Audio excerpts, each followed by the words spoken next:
रोहिताश्व कुमार सहायक आचार्य श्री राधे श्याम आर मुरारका राजकीय महाविद्यालय सोजा। प्रिय विद्यार्थियों, बीकॉम पार्ट 3 विषय ABST प्रश्न पत्र 2 वस्तु एवं सेवा कर, जिसके अंतर्गत हम आज इस वीडियो में वस्तु एवं सेवा कर की प्रमुख विशेषताएं कौन कौन सी हैं उनका अध्ययन करेंगे। सबसे पहले हम वस्तु एवं सेवा कर पर लागू होने के पूर्व अनेक प्रकार के अप्रत्यक्ष कर प्रचलन में थे। इन सभी प्रकार के अप्रत्यक्ष करों की तुलना में वस्तु एवं सेवा कर की अनेक विशेषताएं हैं और इसी कारण से अधिकांश प्रमुख अप्रत्यक्ष करों के स्थान पर वस्तु एवं सेवा कर को प्रतिस्थापित किया गया है। वस्तु एवं सेवा कर की मुख्य रूप से प्रमुख विशेषताएं हैं वो निम्नलिखित हैं। उसमें पहले पार्ट में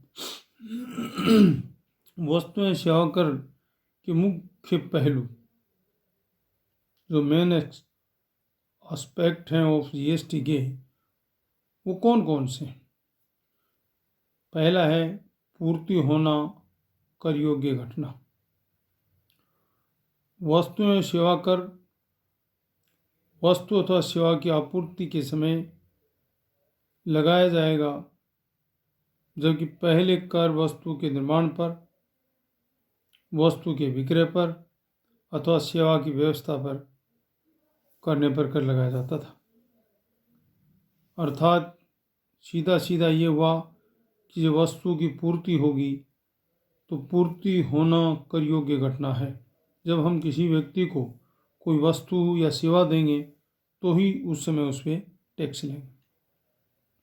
दूसरा है ये गंतव्य आधारित कर है। वस्तु एवं सेवा कर में उस राज्य को कर की प्राप्ति होती है जिस राज्य में वस्तु अथवा सेवा का गंतव्य स्थान है। अतः कर संग्रहण का लाभ उस राज्य को मिलेगा जो वस्तु एवं सेवा का उपभोग करता है, जो प्रयोग में लेता है, काम में लेता है उससे। इस सिद्धांत के आधार पर कुछ राज्यों को पहले की तुलना में कर की हानि हो सकती है। अतः संविधान संशोधित बिल के उपबंध 19 में ऐसे राज्यों को जिन्हें कि कर संग्रह में हानि हो रही है 5 वर्ष तक हानि की क्षतिपूर्ति की जाएगी। इस तरह से जो हानि होती है स्टेट्स को, राज्यों को, उसको एक कहते हैं कि जो संविधान संशोधित बिल के उपबंध 19 में उन ऐसे राज्य हैं उनको 5 वर्षों हानि की क्षतिपूर्ति की जाएगी। तीसरा है द्विविधि करारोपण ढांचा। संविधान के नए अनुच्छेद 246A के अनुसार वस्तु व सेवा के संबंध में कर लगाने हेतु केंद्र व राज्य दोनों साथ साथ कर अधिनियम बना सकते हैं और वस्तु अथवा सेवा प्रदान करने पर दोनों ही कर लगा सकते हैं। अंतर्राज्यीय वस्तु अथवा सेवा प्रदान करने पर केवल संघ अर्थात केंद्र सरकार कर लगा सकती है, जिसे केंद्रीय वस्तु एवं सेवा कर CGST कहेंगे। एवं राज्य के भीतर वस्तु या सेवा प्रदान करने पर राज्य सरकार कर लगा सकती है, जिसे राज्य वस्तु एवं सेवा कर कहेंगे, SGST कहेंगे। और चौथी विशेषता है एकीकृत वस्तु एवं सेवा कर। ये अंतर्राज्यीय वस्तु या सेवा प्रदान करने पर लगने वाला केंद्र सरकार का कर है, जिसमें स्टॉक प्रदान करना भी सम्मिलित है और ये केंद्र द्वारा इसलिए लगाया जाता है कि वस्तु एवं सेवा के आगे पुनः विक्रय करने पर टैक्स क्रेडिट आसानी से मिल सके। ये माल के आयात पर भी लगाया जाता है। जब हम माल इंपोर्ट आयात करते हैं तब भी लगाया जाता है। और 5वीं विशेषता है कम से कम वस्तु एवं सेवाओं के लिए कर मुक्ति। कम से कम वस्तु एवं सेवाओं के लिए कर मुक्ति। बहुत कम वस्तुओं को इसे वंचित रखा गया है। कर मुक्त वस्तुओं एवं सेवाओं की सूची छोटी से छोटी रखी गई है। जहाँ तक संभव है इस सूची में सम्मिलित वस्तुएं एवं सेवाएं राज्य और केंद्र के जीएसटी में एक जैसी हैं। वही ऐसी सूची रखी गई है जिसमें केंद्र और राज्य दोनों में एक सी स्थिति है। और छठी विशेषता है कर की केवल 5 दरें हैं। जीएसटी कर केवल 5 दरें हैं, जिसमें 0% भी है, 5% भी है, 12% भी है, 18% है और 28%। अब इनमें से ही सभी वस्तुओं या सेवाओं को रखा गया है इनमें से भी सबसे अधिक प्रचलित दर वो 18%। अपवाद स्वरूप सोने, गोल्ड व अन्य वस्तुओं पर बहुत कम दर से 3% जीएसटी लगाया जाता है और सोने के आभूषण बनाने पर 5% कर लगाया जाता है। अर्थात हम ये कहें कि सबसे जो जीएसटी की रेट कम है वो सोने पे है और उसके बाद सोने के द्वारा तैयार किए गए आभूषण पे है। इस प्रकार से हम कहते हैं कुछ ऐसी वस्तुएं हैं जिस पे जीएसटी नहीं लगती, 0% है, कुछ पे 5% लगती है, किसी 12% लगती है, 18% लगती है और 28% लगती है। और इसमें सबसे अधिक जो है वो 18% और सोने पे 3% और उनके आभूषण तैयार हो जाएं किसी तरह उसमें 5%। और 7वीं विशेषता है इसकी छोटे व्यापारियों के लिए कर मुक्ति की प्रीसीमा और पंजीकरण से मुक्ति। राज्य व केंद्र में जीएसटी के लिए कर मुक्ति की प्रीसीमा एक जैसी रहेंगी। यदि कोई वस्तु विक्रेता या सेवा प्रदान करने वाला व्यक्ति एक वर्ष में 20 लाख, जिसमें मणिपुर, मिजोरम और नागालैंड और त्रिपुरा के लिए 10 लाख है, बाकी राज्यों के लिए 20 लाख तक की बिक्री करता है या सेवा प्रदान करता है तो वह जीएसटी के दायरे से बाहर रहेगा और उसे पंजीकरण करवाने की कोई आवश्यकता नहीं है। यदि कोई व्यापारी मिजोरम, मणिपुर, नागालैंड, त्रिपुरा, अरुणाचल प्रदेश, उत्तराखंड, मेघालय या सिक्किम का नहीं है, वह केवल सामान की पूर्ति करता है तो उसके लिए आवर्त सीमा 40 लाख होगी। यदि इन राज्यों का नहीं है और वो केवल सामान की पूर्ति करता है, मटेरियल देता है, तो उसके लिए सीमा 40 लाख। इसको अलग से भी पूरे अध्याय में समझाया गया है। 8वीं विशेषता है मध्यम स्तर के व्यापारियों एवं सेवा प्रदाताओं के लिए संयुक्त या सम्मिश्रण योजना। छोटे व्यापारियों, निर्माताओं एवं होटल रेस्टोरेंट के लिए जीएसटी में सम्मिश्रण योजना लागू की गई है। पूर्व में इस योजना में आने के लिए कुल आवर्त सीमा कम थी, जिसे समय समय पर बढ़ाते हुए 1.5 करोड़ रुपए कर दिया गया है। इसमें व्यापारी व निर्माता आवर्त का 1% तथा होटल व रेस्टोरेंट अपने आवर्त का 5% जीएसटी कर चुका कर जीएसटी संबंधी अनेक प्रकार के धन से मुक्ति पा सकते हैं, परंतु ये बिल में जीएसटी जोड़ कर ग्राहकों से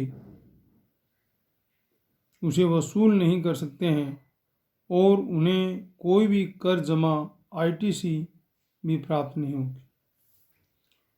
और 9वीं जो विशेषता है इसकी प्रमुख वो है सीजीएसटी एवं एसजीएसटी में एक रूपता। केंद्र व राज्य सरकारों के जीएसटी में जहाँ संभव हो प्रमुख धाराओं, नियमों, प्रक्रिया, कर संग्रह आदि में एक रूपता रहेगी, जिसे करदाता को सुविधा मिले। और 10वीं विशेषता है केंद्र व राज्यों के मध्य समय समय पर हिसाब का निपटारा। केंद्र व राज्यों के मध्य IGST द्वारा एकत्रित कर का आदान प्रदान होता है। निश्चित समय अंतराल में केंद्र व राज्यों इस संबंध में अपने हिसाब का निपटारा करते रहते हैं। और 11वीं विशेषता है निवेश कर जमा का लाभ मिलेगा। यदि वस्तु या सेवा का विक्रय करने से पूर्व अन्य व्यक्ति से कोई माल अथवा सेवा का क्रय किया है और उस पर भी CGST का भुगतान किया है तो विक्रय पर जो CGST लगा है उसमें से क्रय पर लगा CGST कम हो जाएगा और इसे ही निवेश कर जमा कहते हैं। परंतु CGST की कर जमा CGST से एवं SGST की कर जमा SGST से ही मिलेगी। इनकी परस्पर एक दूसरे से कर जमा प्राप्त नहीं होगी। यद्यपि IGST में से CGST व SGST व IGST तीनों की ही कर जमा मिल सकती है। यह कर जमा निम्न प्रकार मिल सकती है। और कैसे मिल सकती है? कर्म या वरीयता जिसमें निवेश कर जमा योजना का प्रयोग किया जा सकेगा। किसी पंजीकृत व्यक्ति की इलेक्ट्रॉनिक जमा बही में निम्नलिखित के लिए उपलब्ध इनपुट कर जमा की रकम। पहला उसमें है एकीकृत कर IGST का पहले उपयोग एकीकृत कर का भुगतान करने के लिए किया जाएगा और शेष रकम जो है यदि कोई हो का वो उपयोग केंद्रीय कर CGST व राज्य कर SGST या संघ राज्य क्षेत्र कर UTGST का भुगतान करने के लिए किसी भी क्रम में किया जाएगा। और ये धारा 49 सबसेक्शन 5(a) के अंतर्गत है। और इससे पूर्व जो था, पूर्व में प्रावधान था कि यदि एकीकृत कर की निवेश कर जमा ITC उपलब्ध है तो सर्वप्रथम इसका समायोजन एकीकृत कर से किया जाएगा। यदि इसके पश्चात निवेश कर जमा की कोई राशि शेष है तो उसका समायोजन केंद्रीय वस्तु एवं सेवा कर के साथ किया जाएगा। और यदि इसके पश्चात भी निवेश कर जमा की गई कोई राशि शेष है तो उसका समायोजन राज्य कर या संघ राज्य क्षेत्र के कर के साथ किया जाएगा। इस संबंध में 1/4/2019 से नियम जो 88 ये है वो सम्मिलित किया गया है और जिसके कारण सर्वप्रथम एकीकृत कर की कर निवेश जमा का समायोजन करने के पश्चात यदि एकीकृत कर की कर निवेश जमा शेष रहती है, जो व्यक्ति अपने स्वयं के विवेक से इसका समायोजन केंद्रीय कर CGST अर्थात राज्य कर SGST अथवा संघ क्षेत्र कर UTGST में से किसी भी प्राथमिकता से कर सकता है। नोट: व्यवहार के पोर्टल पहले से तरह प्रथम वरीयता में CGST एवं बाद में SGST का समायोजन करता है और इसके भी प्रावधान हैं और किए गए हैं इसमें कि इस प्रकार के आउटपुट टैक्स का समायोजन सर्वप्रथम एकीकृत कर की निवेश कर जमा के साथ किया जाएगा और CGST के निवेश कर जमा का प्रयोग तभी किया जाएगा जब एकीकृत कर की कर निवेश जमा का प्रयोग पूर्व के रूप में किया जा चुका है और इसमें अब कोई शेष राशि नहीं है। दूसरा इसमें है केंद्र कर का पहले उपयोग केंद्रीय कर का भुगतान करने के लिए किया जाएगा और शेष रकम यदि कोई हो तो का उपयोग एकीकृत कर भुगतान करने के लिए किया जाएगा। ये धारा 49 सब सेक्शन 5(b). तीसरी जो चीज़ है वो बात राज्य कर का पहले उपयोग राज्य कर का भुगतान करने के लिए किया जाएगा और शेष रकम यदि कोई हो तो उसका उपयोग एकीकृत कर के भुगतान के लिए किया जाएगा। ये धारा 49 सब धारा 5(c) के अंतर्गत। और डी इसमें चौथा है, संघ राज्य क्षेत्र कर का पहले उपयोग संघ राज्य क्षेत्र कर का भुगतान करने के लिए किया जाएगा, और शेष रकम यदि कोई हो तो उसका उपयोग एकीकृत भुगतान करने के लिए किया जाएगा। यह है गुणशास्त्र उपधारा 5 डी के अंदर। और 5वां बिंदु इसमें, केंद्रीय कर का उपयोग राज्य कर अथवा संघ राज्य क्षेत्र का कर का भुगतान करने के लिए नहीं किया जाएगा। धारा 49(5) राज्य कर या संघ राज्य क्षेत्र कर का उपयोग केंद्रीय कर का भुगतान करने के लिए नहीं किया जाएगा। 49(5)(f). इस प्रकार से हम इन विशेषताओं के साथ साथ उसकी कार्यक्षमता की निवेश करें, किस प्रकार से उसका संबोधन करें, ये हमने इस वीडियो में अध्ययन किया। धन्यवाद।